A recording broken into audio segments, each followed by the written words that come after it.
Je reviens sur la question de l'astrologie en tant qu'outil.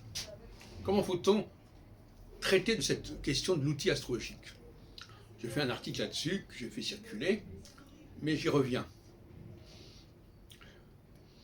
Moi, je disais qu'il faut qu'il y ait une séparation très nette entre ceux qui élaborent les outils et ceux qui les utilisent et ceux qui les font appliquer. Celui qui transmet n'a pas à être celui qui a élaboré la chose. C'est essentiel. Ce qui veut dire qu'il y a nécessité à un moment donné de déléguer. Quelqu'un qui crée un outil, il doit le déléguer.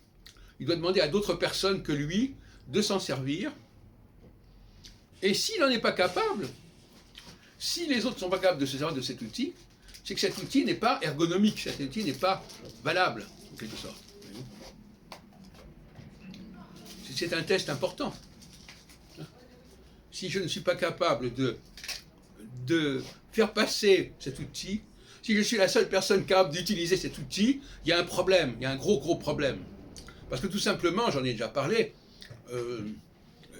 appliquer un outil, ça veut dire quand même l'appliquer sur un certain terrain, dans un certain domaine. Et je ne peux pas connaître tous les domaines où cet outil peut s'appliquer. Donc là, il y a un problème. Donc la nécessité de s'ouvrir aux autres, de les faire participer. Et c'est justement parce que l'astrologie n'a pas suffisamment cette politique de l'outil à transmettre qu'elle n'est pas reconnue. Puisque l'astrologue fonctionne en circuit fermé. Il a cet outil, il l'utilise, hop, terminé. Et il l'utilise dans des conditions qui sont très souvent très contestables.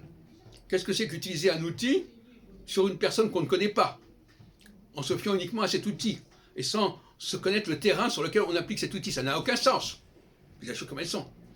De la même façon, quelqu'un qui utilise un outil concernant la vie de tel et tel compositeur, tel et tel écrivain, tel et tel poète, et qui connaît très peu, ou très mal, ou très partiellement le sujet, ça ne tient pas debout. Et ça tient encore moins debout s'il parle à des gens qui connaissent encore moins le sujet, et auxquels il va apporter sa démonstration avec les éléments qu'il voudra bien fournir. C'est absolument insupportable. Donc, il est important que cet outil puisse circuler largement. Et c'est d'ailleurs le cas, par exemple, des signes zodiacaux.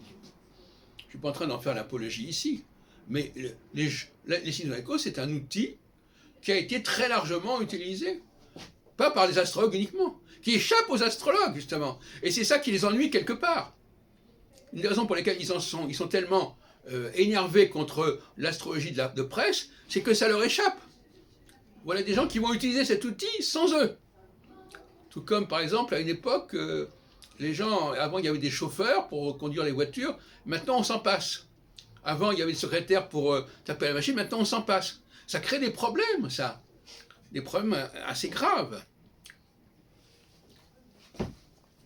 Et il faut donc que l'avenir de l'astrologie passe par cette délégation.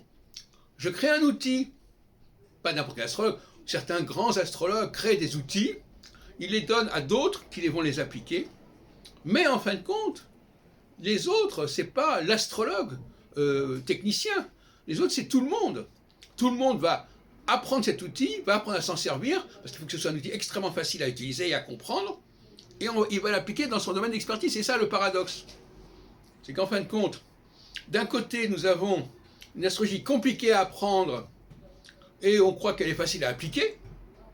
De l'autre côté, on a une astrologie qui est facile à apprendre, mais qu'il faut laisser aux experts, aux personnes qui s'y connaissent, le soin de l'appliquer.